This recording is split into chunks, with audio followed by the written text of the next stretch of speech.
আরজি করা হয়ে দেশের টালমাটাল পরিস্থিতি সামলাতে মুখ্যমন্ত্রীর একমাত্র ভরসা এই মনোজ। সম্প্রতি রাজ্যের মুখ্য সচিব হিসেবে দায়িত্ব নিয়েছেন আইএএস মনোজ পান্থ।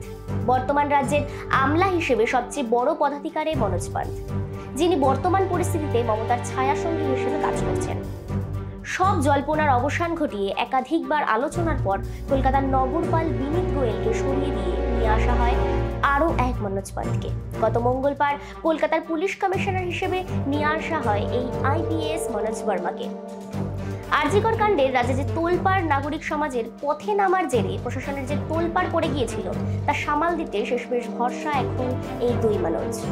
1998 ব্যাচের আইপিএস মনোজের পরিচিতি আজকের নয়। কখনো তিনি পাহাড়ের গোরন বাহিনীর সঙ্গে সংঘর্ষ চোয়ালে ভাঙেন মনোজ, অন্যদিকে ব্যারাকপুরের ভাটপাড়ায় সন্ত্রাস থানাতে মনোজ বর্মাই ছিল একমাত্র যিনি বন্দুক হাতে দুষ্কৃতীদের বন্দুক হাতে তাড়া করেন।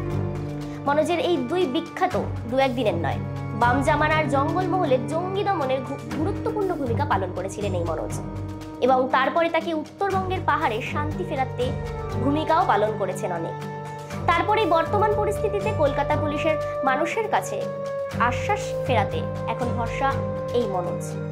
অন্যদিকে লালবাজারের পাশাপাশি রাজ্যের আমলা মহলের শীর্ষে আরও এক মনোজ দেশের ইউপিএস সরকারের সময়কালীন সময়ে অর্থমন্ত্রী প্রণব মুখোপাধ্যায় এবং ব্যক্তিগত সচিব হিসেবে ছিলেন। বাংলায় বিভিন্ন সময় সামলেছেন জেলা শাসকি একাধিক দায়িত্ব, আর এসবের সবটাই তিনি সামলেছেন একেবারে ঠান্ডা মাথাতেই। আর এবার রাজ্যের মুখ্য সচিবের পদে মনোজ পান্থ। বলা বাহুল্য, আইপিএস মনোজ যখন অ্যাকশনে বিশ্বাসী, তখন অন্যদিকে আইএএস মনোজ তখন একেবারে ঠান্ডা মাথা। আর এই দুই মনোজই এখন ভরসা। আরজি করা আবহে এই জোড়া মনোজ কতটা পরিবর্তন করতে পারবে সরকারের ভাবমূর্তি, প্রশ্ন এখন এটাই।